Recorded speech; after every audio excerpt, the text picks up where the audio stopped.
Sumit sir physics class में आपका स्वागत है। चैप्टर अपना चल रहा था Gauss law and its application. अब उस पे अपन फाइनल टॉपिक करेंगे आज, force on the surface of charge conductor. यानी अपने पास एक कंडक्टर है जिसको अपन ने चार्ज दिया है। तो अपन को पता है कि जब कंडक्टर को चार्ज दिया जाता है तो सारा चार्ज उसके सरफेस पे चला जाता है, क्योंकि पॉजिटिव चार्ज दूसरे पॉजिटिव चार्ज को रिपल्सिव फोर्स लगाता है, प्रतिकर्षित बल लगाता है, जिसके कारण वो एक दूसरे से मैक्सिमम डिस्टेंस पर जाना चाहते हैं, जो कि सरफेस पर होती है। तो अपन देखते हैं कि फोर्स कितना लगता है और उसकी वैल्यू क्या होती है। और इलेक्ट्रिक फील्ड में फोर्स की वैल्यू निकालनी है तो एक ही फॉर्मूला है, सबसे पहले इलेक्ट्रिक फील्ड निकालनी पड़ेगी। तो इलेक्ट्रिक फील्ड निकालने के बाद उसको 4 से मल्टीप्लाई कर देंगे तो फोर्स की वैल्यू मिल जाएगी, क्योंकि इलेक्ट्रिक फील्ड का फॉर्मूला होता है फोर्स पर यूनिट चार्ज। तो चार्ज को क्रॉस मल्टीप्लाई से इलेक्ट्रिक फील्ड को मल्टीप्लाई कर देंगे तो फोर्स की वैल्यू मिल जाएगी। अब अपन देखते हैं किस तरह इसको डिस्क्राइब करेंगे। तो ये अपने पास एक कंडक्टर है जिसको पॉजिटिवली चार्ज किया गया है।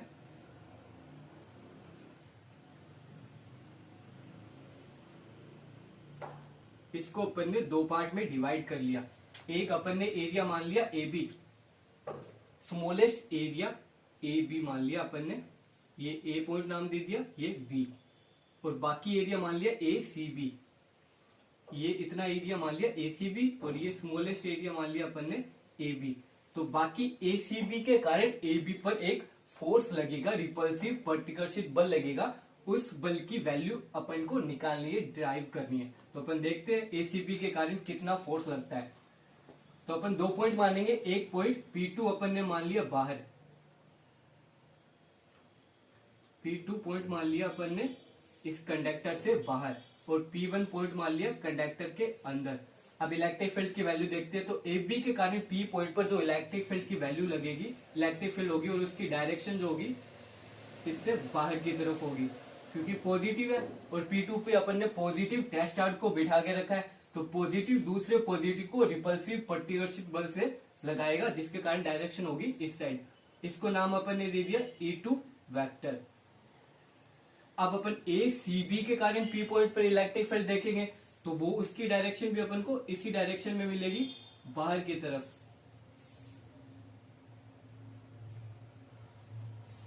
इसको नाम दिया E1 वेक्टर।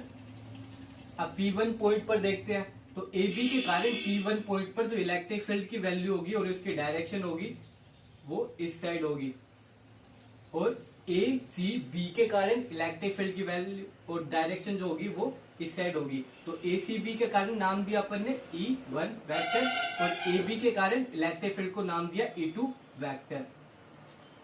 अब अपन को पता है कंडक्टर है, सेंटर में चार्ज नहीं है, तो सेंटर में चार्ज नहीं है तो सेंटर में इलेक्ट्रिक फील्ड भी नहीं है। तो सेंटर में कंडक्टर में सेंटर में इलेक्ट्रिक फील्ड की वैल्यू होगी 0, यानी EP1 equal to 0।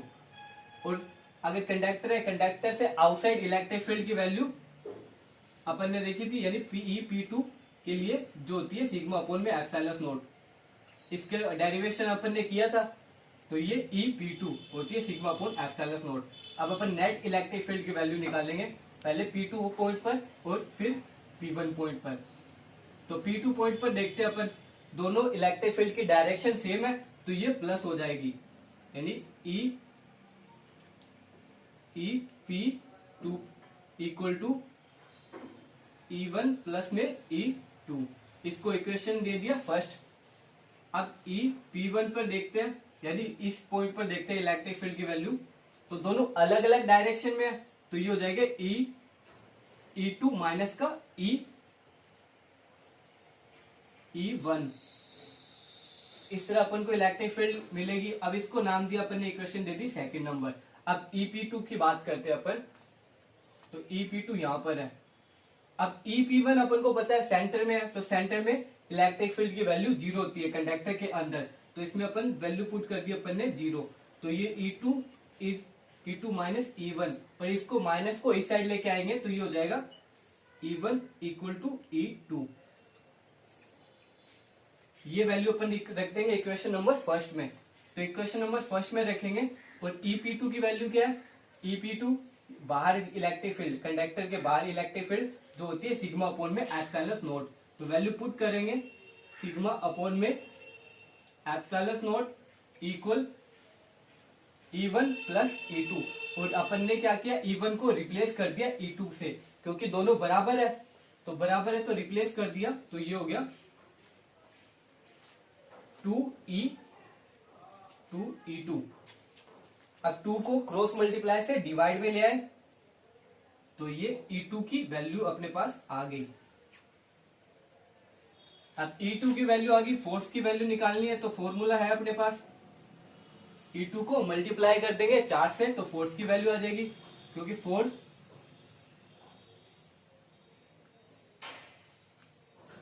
E2 dot D Q.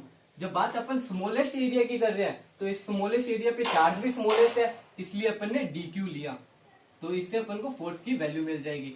E2 की वैल्यू निकाली थी अपन ने, वैल्यू पुट कर दी इस इक्वेशन में, और जब अपन वैल्यू निकाल रहे स्मॉलेस्ट चार्ज के लिए, स्मॉलेस्ट एरिया के लिए निकाल रहे हैं, तो फोर्स भी स्मॉलेस्ट मिलेगा, तो इसको नाम दिया dF। तो dF इक्वल टू E2 की वैल्यू पुट करेंगे सिग्मा अपॉन में 2 epsilon not dot D Q.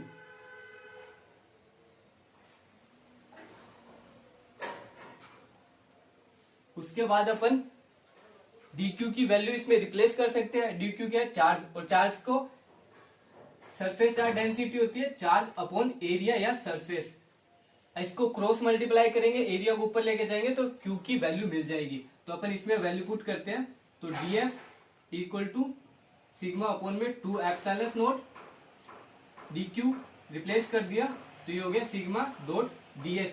Area या सरफेस कुछ भी लिख सकते हैं अपन, एक ही बात है। तो इसके बाद ds equal to sigma sigma sigma के स्क्वायर अपॉन में 2 एप्सिलॉन नॉट डॉट ds। अब इसका इंटीग्रल कर देंगे अपन, समाकलन कर देंगे, तो अपन फोर्स की वैल्यू मिल जाएगी, जो कुछ इस तरह से मिलेगी, सिग्मा के square upon 2 epsilon not dot ds। इस तरह अपन को वैल्यू मिल जाएगी। अब अपन सिग्मा को भी रिप्लेस कर सकते हैं इस फॉर्मूले से।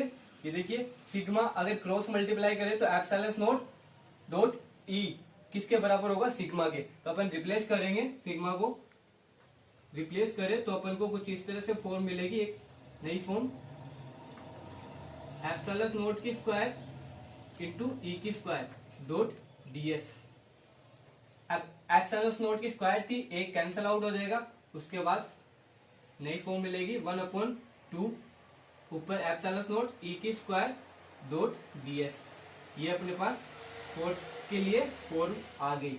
अब अपन को प्रेशर यानी दाब की वैल्यू निकालनी है, तो दाब के लिए फॉर्मूला आता है फोर्स पर यूनिट एरिया। तो अपन वैल्यू पुट करें, तो फोर्स को एरिया से डिवाइड कर दे तो प्रेशर की वैल्यू आ जाएगी अपने पास।